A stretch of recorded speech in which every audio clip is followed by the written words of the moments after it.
Hello friends, welcome to SNS time. मैं हूं नवीन। आज हम लोग बात करेंगे एपीएफसी पैनल और automatic power factor correction panel को लेकर। एपीएफसी पैनल कैसे काम करता है, किस लिए इसको इलेक्ट्रिकल पावर सिस्टम में यूज किया जाता है, इसका बेनिफिट्स क्या है, कैसे ये वर्क करता है, सब कुछ हम लोग जानेंगे इस वीडियो में।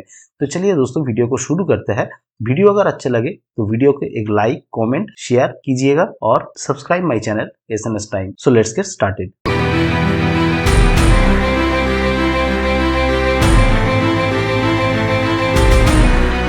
दोस्तों, automatic power factor correction panel एक ऐसा क्रूशियल डिवाइस है जो इलेक्ट्रिकल सिस्टम में पावर फैक्टर इंप्रूव करने का काम करता है।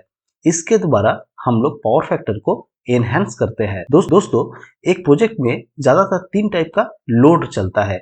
एक रेजिस्टिव लोड, एक इंडक्टिव लोड और एक capacitive load. Resistive load active power को कंज्यूम करता है। Inductive load and capacitive load दोनों ही रिएक्टिव पावर को जनरेट करता है। रिएक्टिव पावर की वजह से सिस्टम में एनर्जी लॉस होता है, पावर लॉस होता है, तो इसीलिए रिएक्टिव पावर को एलिमिनेट करना बहुत ही ज्यादा जरूरी है। कैपेसिटिव लोड के कारण जो रिएक्टिव पावर जनरेट होता है उसके वजह से लीडिंग पावर फैक्टर जनरेट होता है, मतलब पावर फैक्टर लीडिंग होता है। और इंडक्टिव लोड की वजह से पावर फैक्टर लैगिंग होता है। ऑटोमेटिक पावर फैक्टर पैनल में दो मेन कंपोनेंट रहता है, एक माइक्रो कंट्रोलर और एक कैपेसिटर बैंक। ये दोनों ही एपीएफसी पैनल के साथ एसोसिएट किया जाता है।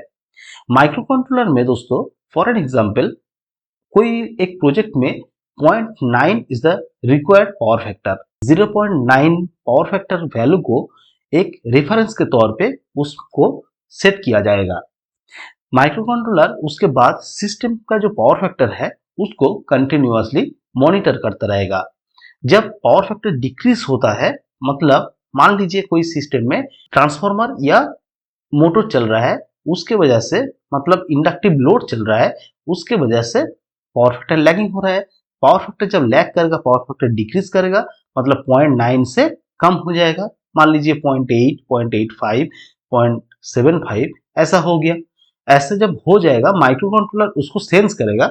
उसको सेंस करके कैपेसिटर बैंक को एज पर रिक्वायरमेंट स्विच ऑन करेगा।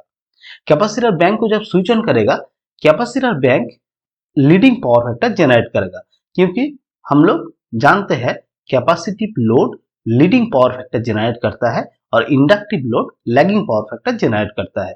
तो inductive load lagging power factor तो जनरेट कर ही रहा है, तो तब कैपेसिटर बैंक जब स्विच ऑन होगा, तब कैपेसिटर बैंक खुद से लीडिंग पावर फैक्टर जनरेट करेगा। वो लीडिंग पावर फैक्टर और ये लैगिंग पावर फैक्टर दोनों आपस में काउंटरएक्ट करेगा। जब दोनों कैंसिल आउट हो जाएगा, तब पावर फैक्टर इंप्रूव होके 0.9 के आसपास आ जाएगा। ऐसे ही एपीएफसी पैनल पावर फैक्टर को एनहांस करता है। दोस्तों, आई होप आपको समझ में आया होगा। इस टॉपिक के बारे में अगर कोई भी डाउट रहता है तो आप लोग कमेंट में मुझे पूछ सकते हो। मैं आपको अपने हिसाब से रिजॉल्व करने का कोशिश करूंगा। दोस्तों, आज के लिए बस इतना ही। मिलते हैं नेक्स्ट वीडियो में। तब तक के लिए स्टे हैप्पी, कीप स्माइलिंग। जय हिंद, जय भारत।